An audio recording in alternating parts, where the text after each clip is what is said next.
Ինչպես եք բացատրում բարձր պարգևավճարները աղքատության պայմաններում, երբ երկրում նվազագույն աշխատավարձը 75,000 դրամ է, միջին թոշակը շուրջ 45,000, իսկ աղքատությունը դեռ շուրջ 25%։ Պետական համակարգում բազմամիլիոն պարգևավճարները ոչ միայն անարդար են, դրանք կործանում են հանրային վստահությունը։ Պետությունը չի կարող պահանջել զոհողություն քաղաքացուց եւ միաժամանակ պարգևատրել ինքն իրեն։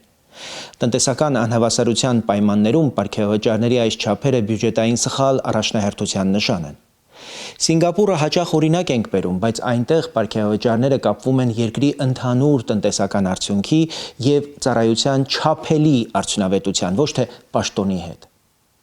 Մեր մոտեցումը հստակ է։ Պարգևավճարը չի կարող գերազանցել աշխատավարձի 20-30%-ը, պետք է ամբողջությամբ հրապարակային լինի եւ կապվի կոնկրետ չափելի արդյունքների հետ։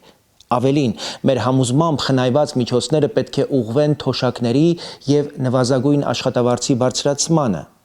Պետական ծառայությունը պետք է լինի պատասխանատվություն, ոչ թե արտոնություն։ Միացեք մեզ պահանջելու արդար բյուջե, որտեղ առաջինը մարդն է, ոչ թե պաշտոնը։